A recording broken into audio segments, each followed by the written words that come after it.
Episode में हमने 18 पुराणों में से गरुड़ पुराण का वर्णन किया था, जिसमें आपके ज्ञानवर्धन के लिए बताया गया कि श्री हरि विष्णु गरुड़ पुराण के अधिष्ठाता देव हैं, जिस कारण यह वैष्णव पुराण कहलाता है। देहांत के बाद गरुड़ पुराण का श्रवण कराने से मृतक को जन्म मृत्यु से जुड़े सत्य का ज्ञान होता है। सनातन के अनुसार आज के समय में पांडुलिपियों में कुल 8000 श्लोक ही मिलते हैं। इस पुराण को पूर्व खंड और उत्तर खंड 2 भागों में बांटा गया है, जिसके पूर्व खंड में 229 अध्याय और उत्तर खंड में 34 से 39 अध्याय मिलते हैं। यहाँ पूर्व खंड को आचार खंड और उत्तर खंड को प्रेत खंड या प्रेत कल्प भी कह सकते हैं।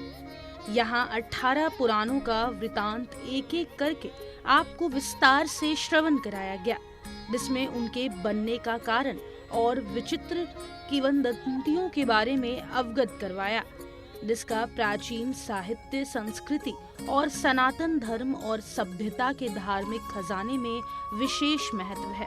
देश के हर कोने में अनेकों ऐसे प्रेरणादायक मंदिर, शिवालय, बेशकीमती महल, ऐतिहासिक किले देखने को मिलते हैं, जिससे आप हमेशा अपना ज्ञान वर्धन करते आए हैं।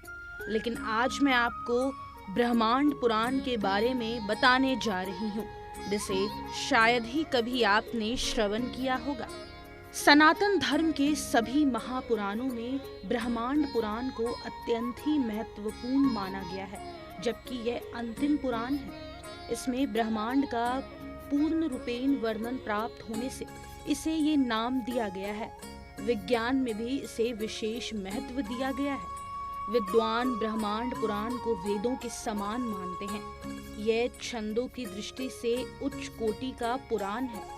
यहाँ वैदर्भी शैली का लगभग हर जगह प्रयोग हुआ है। इस शैली को हम प्रसिद्ध संस्कृत कवि कालिदास की रचनाओं में भी देख सकते हैं। यह पुराण 3 भागों में बटा है, जो कि पूर्व, मध्य और उत्तर भाग है। इसके पूर्व खंड में प्रक्रिया और अनुषंग नामक 2 पाद हैं। इसके मध्य भाग में उपोद्वात पाद का रूप है, जबकि उत्तर भाग में उपसंहार पाद प्रस्तुत किया है। ब्रह्मांड पुराण 4वीं शताब्दी ईसा पूर्व में प्रकाश में आया। इसमें रामायण के अध्याय सबसे महत्वपूर्ण हैं, जो पुराण के विस्तार के रूप में लिखित हैं। यहाँ प्रारंभिक मुहावरों और छंदों से 19वीं शताब्दी के विद्वानों ने पुराण के स्वतंत्र उपभागों की खोज की। ब्रह्मांड पुराण की पांडुलिपियों को 3 भागों में बांटा गया है। पहले भाग को 2 उपभागों में बांटा गया, अन्य 2 भागों में एक एक भाग है। इन ग्रंथों में कुल 156 अध्याय हैं। इस पारंपरिक पुराण में 12000 श्लोक हैं और प्रकाशित पुराण में 14286 श्लोक वर्णित हैं।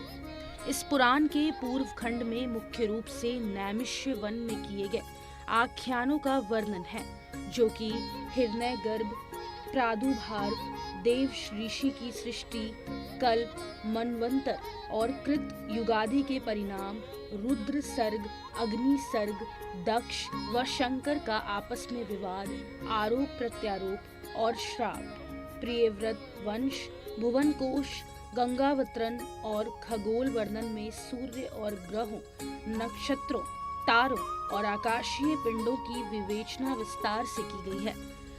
यहाँ समुद्र मंथन, लिंग उत्पत्ति में विष्णु का आख्यान, अनेक मंत्रों के विविध भेद, वेदों की शाखाओं और मनवंतरों के आख्यान मिलते हैं। जैसा कि बताया गया है, ब्रह्मांड पुराण संस्कृत में लिखित 18 महापुराणों में से एक है। ये मध्ययुगीन पुराण है और इसे वायु पुराण के समान माना है। पहले ये पुराण 2 लिपियों की अतिव्यापी रचनाओं में विकसित हुआ। ब्रह्मांड पुराण का नाम ब्रह्मांड से संबंधित सिद्धांतों में से एक या ब्रह्मांडीय अंडे से मिला है। यह शास्त्र प्राचीन पुराणों में से है, क्योंकि इसे 4वीं शताब्दी में लिखा गया। यहाँ शामिल विषय योग, कर्तव्य, ब्रह्मांड विज्ञान, मार्ग संस्कार, नैतिकता, कूटनीति, व्यापार, त्योहार, कश्मीर, कटक और कांचीपुरम जैसे स्थानों की यात्रा शामिल है। ब्रह्मांड में देवी की स्तुति करने के लिए शास्त्र ललिता, सहस्त्रानामम ब्रह्मांड पुराण में विशेष रूप से मिलता है। यहाँ ब्रह्मांड के निर्माण का विस्तृत विवरण मिलता है। इसमें समय को आयाम के रूप में समझाया गया है, जो कल्प और युग के विवरण पर भी केंद्रित है। प्राचीन युग के राजवंशों का विवरण, भरत, पृथु, ऋषि और अग्नि के घर की चर्चा यहाँ है। जम्बू द्वीप और भारतवर्ष के संदर्भ में धार्मिक और भौगोलिक चर्चा यहाँ की गई है। 20% अध्याय ललितोपाख्यान से संबंधित है, जिसमें दैवीय धर्मशास्त्र और उसका केंद्रीय महत्व है। यहाँ रामायण पाठ के 35%, 65 अध्याय, 4500 श्लोक और 7 कांडों में विभाजित मिलते हैं। इसमें 30% अध्याय में अधिकांश 47 अध्यायों का संग्रह है, जो भारत भर के अलग अलग स्थानों, आधुनिक कश्मीर, उड़ीसा और तमिलनाडु का भौगोलिक महात्म्य है। ब्रह्मांड पुराण आखिरकार एक संस्कृत ग्रंथ है, जो नैतिकता, कर्तव्य, योग, भूगोल, नदियों के अनेक विषयों में महान ज्ञान को विकसित करता है। ब्रह्मांड पुराण के शास्त्र विश्वकोश के रूप में देखे जाते हैं। यह ब्रह्मा, विष्णु, शिव, गणेश, सूर्य शक्ति और सभी देवी देवताओं के संदर्भ में व्याख्या करता है। इसमें बलिदानों और अनुष्ठानों का भी वर्णन मिलता है। इस पुराण के मध्य भाग में श्राद्ध और पिंडदान संबंधी विषय को भी वर्णित किया गया है। यहाँ परशुराम चरित्र की विस्तृत कथा, राजा सागर की वंश परंपरा, भागीरथ की गंगा उपासना, शिव की उपासना, गंगा को पृथ्वी पर लाने का व्यापक प्रसंग और सूर्य चंद्र वंश के राजाओं का चरित्र वर्णित है। पुराण के उत्तर भाग में भावी मनवंतरों की विवेचना, त्रिपुर सुंदरी के प्रसिद्ध आख्यान जिसे ललितोपाख्यान, पराशक्ति, परम शक्ति या दिव्य माता के दिव्य लीला के उपाख्यान, पौराणिक कथा अलग अलग ग्रंथों में अनेक प्रकार से वर्णित है। भंडासुर, उद्धव की कथा और उसके वंश का वृतांत यहाँ मिलता है। इसलिए ब्रह्मांड पुराण और वायु पुराण में ज्यादातर समानताएं हैं, जिस कारण वायु पुराण का स्थान महापुराणों में नहीं आता है। प्रजापति ब्रह्मा जी को ब्रह्मांड पुराण का उपदेशक माना जाता है। यह पुराण पाप नाशक और पुण्य देने वाला सबसे पवित्र पुराण है। यह यश, आयु और श्रीवृद्धि करने वाला है।